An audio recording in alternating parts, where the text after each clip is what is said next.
அறிவால் அச்சத்தை வெல்லலாம்.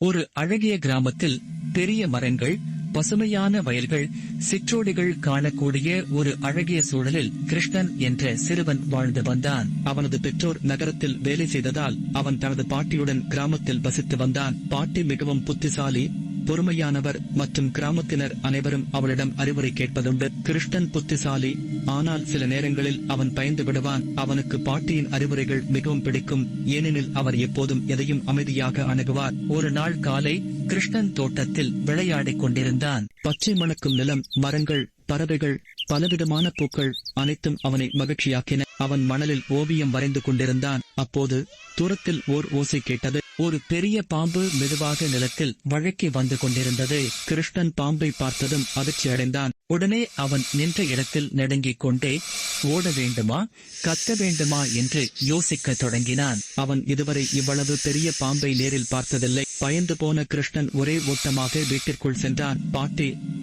பாட்டி, ஒரு பெரிய பாம்பு தோட்டத்தில் இருக்கிறது என்று அவன் கோஷித்தான். பாட்டி எதற்கும் பயப்படாதவர், எப்போதும் அவர் மனநிலை அமைதியாகவே இருக்கும். அவர் கிருஷ்ணரிடம், அதை பற்றி பயப்படாதே, நாம் முதலில் அதை எப்படி சமாளிக்கலாம் என்று யோசிக்க வேண்டும் என்றார். அவர் மெதுவாக தோட்டத்திற்கு சென்றார். பாம்பு இன்னும் அங்கேயே இருந்தது, ஆனால் அது எதையும் செய்யவில்லை. அது வேடிக்கை பார்த்து கொண்டு இருந்தது போல இருந்தது. பாட்டி, நாம் என்ன செய்யலாம் என்று கிருஷ்ணன் நடுக்கத்தோடு கேட்டான். பாட்டி அமைதியாக ஒரு நீண்ட குச்சியை எடுத்துக்கொண்டார். அவர் பயப்படாமல் பாம்பின் அருகே சென்றார். பாம்பு அவரை கவனிக்கத் தொடங்கியது. பாட்டி கோலால் மெதுவாக தரையில் ஒரு வரி வரைந்து பாம்புக்கு மற்றொரு வழி காட்டினார். பாம்பு பாட்டியின் செயல்களை கவனித்தது. பின் அது புதிய பாதையை நோக்கிச் சென்றது. கிருஷ்ணன் ஆச்சரியப்பட்டான். அவன் இதுவரை இப்படிப்பட்ட முறையில் பாம்புகளை விரட்டுவதை பார்த்ததில்லை. அவன், பாட்டி, நீங்கள் பயப்படவில்லையா என்று கேட்டான். பாட்டி சிரித்தபடி,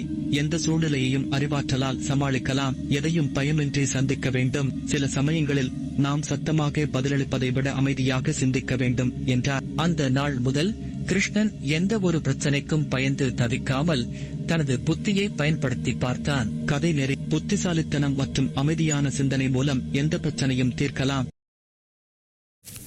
சப்ஸ்கிரைப் பண்ணுங்க, லைக் பண்ணுங்க, மறக்காம பெல் பட்டனை கிளிக் பண்ணுங்க.